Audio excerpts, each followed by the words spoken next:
I told you I don't like this food, I said, my frustration clear. You're harassing me by making things I don't enjoy, aren't you? I added, feeling overwhelmed. But your husband likes it, she replied dismissively. Just cook something else right now, I insisted, my patience wearing thin. I had reached my breaking point. The constant yelling and screaming from my mother-in-law when she didn't like something had become unbearable. I wasn't sure if I could handle her sarcasm and criticism for the rest of my life. I had resigned myself to enduring her bullying, but then something happened that changed everything. My name is Ellen. My husband George and I have been married for 3 years, and we were living with my parents at their house. George, often away on business trips, was currently gone, and though I used to feel uneasy without him, had become so busy that I barely noticed his absence. My days were packed from dawn until dusk. I would wake up early to prepare a meal for my father-in-law, who rose with the sun. While he ate, I would clean the house and do the laundry. After he finished, I'd immediately clean up the dishes. Once the household chores were done, I'd rush to my part-time job. When I got home at 5 p.m., I'd cook dinner again, clean the house, and do laundry one more time. By the end of the day, I was exhausted. But the most draining part of my life was the constant bullying from my mother-in-law. Although she didn't work and spent all her time at home, she did no housework. My husband once told me he couldn't even remember what his mother's cooking tasted like, indicating she hadn't done much housework when he was growing up. Despite her inactivity, my mother-in-law had a knack for criticizing everything I did. She was meticulous about the food I prepared and always found fault with the cleanliness of the house. It felt like her hobby to belittle me. Known in the neighborhood as a show-off, she would parade around in ill-fitting jewelry, and though the neighbors would compliment her, they didn't genuinely think she looked good. They were hesitant to upset her, perhaps out of respect for my father-in-law, who was well-liked and involved in the community. He had been an executive at a prominent local company and was still connected with many people from his professional life. Though my father-in-law never imposed his will, my mother-in-law's overbearing nature was often overlooked by the neighbors, who chose not to confront her. Feeling isolated, I had no one to turn to in the neighborhood. However, when my father-in-law fell ill and was diagnosed with advanced cancer, my world shifted. I was grateful for him, who was the complete opposite of my mother-in-law. Despite his illness, his kindness and genuine concern for me stood out starkly against the backdrop of my mother-in-law's cruelty. I knew that our financial stability was largely thanks to my father-in-law's past contributions. To show my gratitude, I tried to take care of him as best as I could. I made sure to keep him engaged with conversations, played cards with him, and prepared easy-to-eat meals to ensure he received the nutrition he needed. He was always appreciative and often expressed his thanks. "Thank you," he would say. "I'm so happy every day because of you." No, I would respond. "I'm just doing what I can." "I'm sorry for the burden my wife has put on you," he would continue. "She doesn't do much around the house." It was clear that my father-in-law was concerned about my mother-in-law's lack of effort. His gentle nature made it hard for him to address her shortcomings directly. Still, it was comforting to know he understood how poorly she treated me. "I'm sorry for leaving everything to you, Ellen," he said. "My wife should be doing a better job. You don't have to force yourself to take care of me." "Please don't say that," I reassured him. "I just want to repay you for everything you've done for me." His eyes welled up with tears as he held my hand and said, "Thank you." But then everything changed. My father-in-law's condition suddenly deteriorated, and he was rushed to the hospital in an emergency. When the ambulance arrived, he was already in a coma. The doctors informed us that his prognosis was uncertain and that we needed to prepare ourselves for the worst. The sudden turn of events left me in a state of panic, struggling to process the gravity of the situation. I couldn't stop crying when I saw my father-in-law, his face etched with pain. I felt a pang of sympathy for my mother-in-law, believing she must be deeply distressed. I asked her how she was coping. However, her response was chillingly unexpected. "I'm sure he'll never recover from this, but at least his inheritance will be enough," she said, her words cold and calculating. Her callousness enraged me. Meanwhile, my father-in-law remained unconscious, though his breathing was steady. I visited him daily, speaking to him as much as I could, hoping that somehow my words might reach him and prompt a response. Yet he showed no signs of waking. My mother-in-law, on the other hand, never came to see him. When I encouraged her to visit, she would respond dismissively. "Don't tell me what to do. I'm too busy every day. Spending time at the hospital is a waste." Whenever I tried to persuade her, she would lash out with harsh comments. She even had the audacity to instruct me, "Hey Ellen, you're bringing clean clothes for him every day, right? Just pretend I did it. Don't make the mistake of saying you did." Her intention was clear. She wanted to appear benevolent while avoiding any actual responsibility. "He'll never wake up, and his inheritance will be mine," she declared. "Don't talk nonsense to people about it." It was evident that my mother-in-law's sole concern was the inheritance, revealing just how little she cared about my father-in-law's well-being.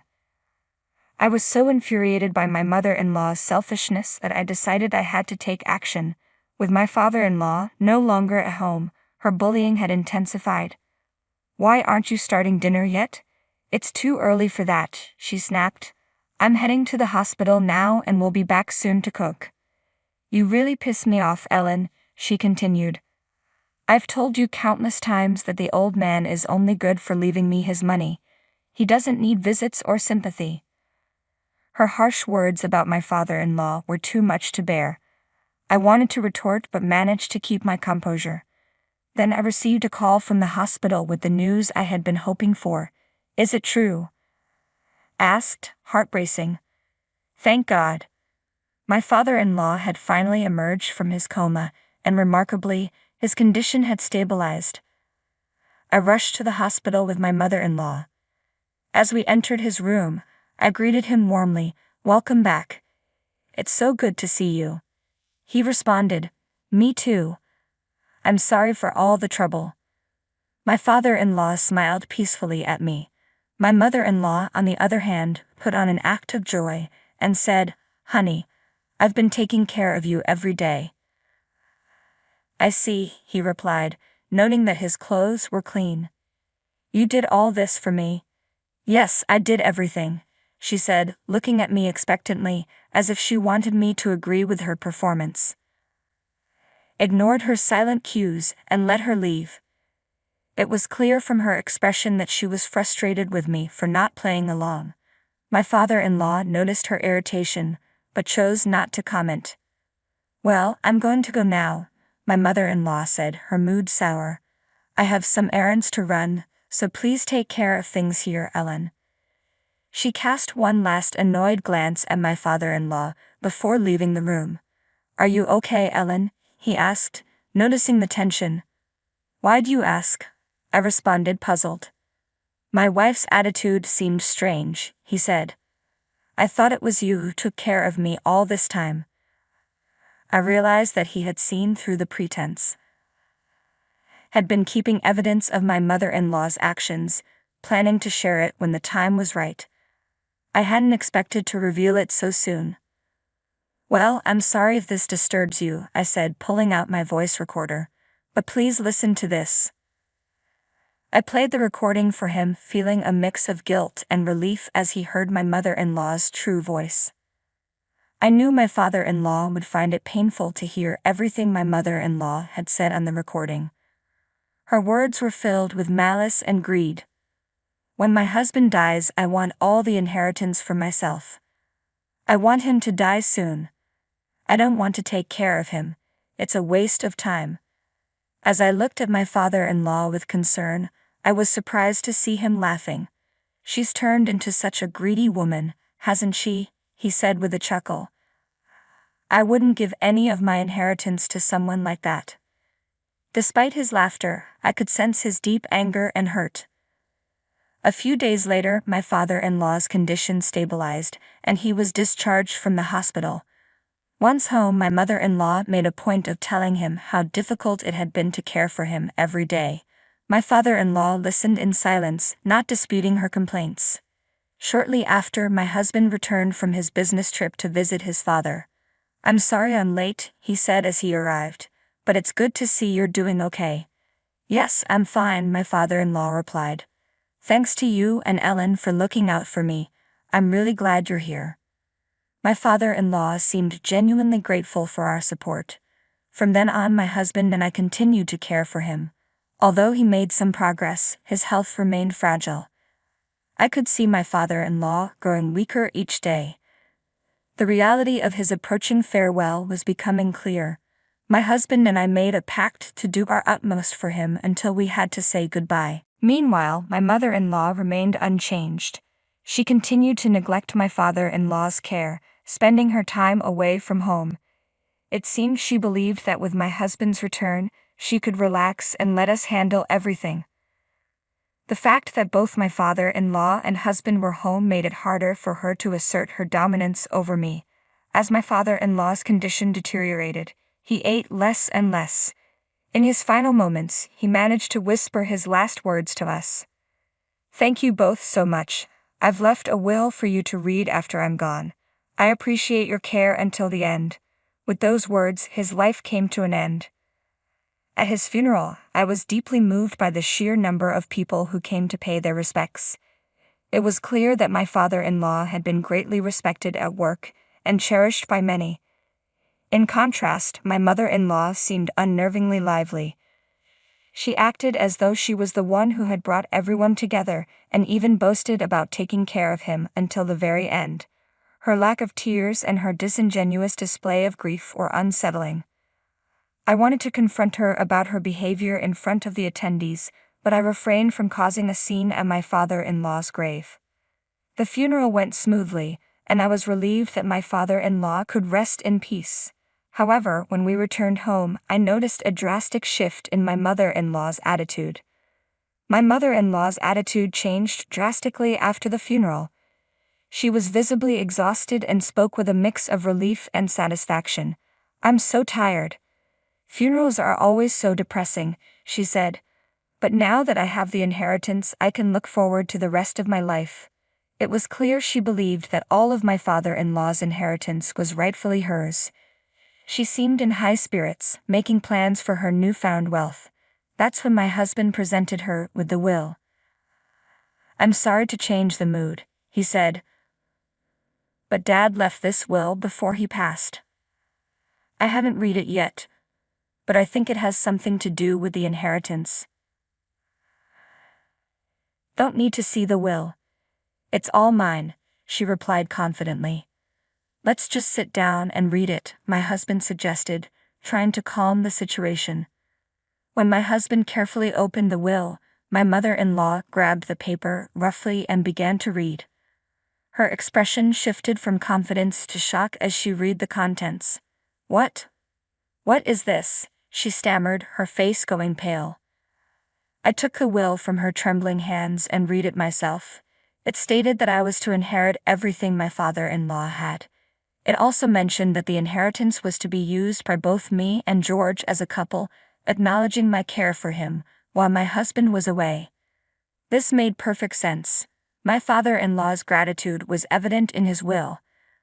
"But all of it," my mother-in-law protested, her voice rising in outrage. "This isn't right. How can two strangers get everything?" She accused me of forging the will and made vicious remarks, calling me names and claiming that I must have manipulated my father-in-law. "Hey Mom, stop," my husband finally said, his anger rising. "You've never taken care of Dad. Ellen did. That's why he was so grateful to her." My mother-in-law, now hysterical, began to cry uncontrollably. "Please, please, at least leave me the house." I felt a pang of sympathy for my mother-in-law, knowing how hard it must be to lose the home she had lived in for so long. To ease her distress, I decided to offer her a small portion of my inheritance. "You can keep the house," I said, looking her directly in the eyes. "I understand you're struggling financially, so I'll give you some money as well. But please, don't act like you did before. "We're moving out and you'll need to manage on your own." Her reaction shifted dramatically once she learned she would be receiving both the house and some money. "Oh, thank God. I was afraid I'd lose the house too," she exclaimed, her mood lightening. "If you're leaving, then get out already." With that, she returned to her old, unpleasant self. I was frustrated by how easily I had been manipulated by her false tears, but the thought of no longer living with her outweighed my irritation over the portion of the inheritance I was giving away. A week later, we began our move. We planned to temporarily live in an apartment while searching for a suitable location to build a new house. Thanks to the inheritance from my father-in-law, we would be able to construct a beautiful home. I also wanted to build a small altar in his honor to show my gratitude. I was thrilled at the prospect of a new chapter free from the constant scrutiny of my mother-in-law. On the other hand, she struggled to adjust to her new circumstances. Despite losing her primary residence, she continued her lavish spending habits, living beyond her means. As word of our departure spread, the neighborhood's attitude toward my mother-in-law shifted. The neighbors, once wary of her, began spreading rumors, further isolating her. Her extravagant lifestyle eventually depleted her savings and pension. She had to sell the house she had fought so hard to keep, and now, with no home or job, her current situation is unknown to me. As far as I'm concerned, she is no longer my concern. I have no interest in where she goes or what she does from now on.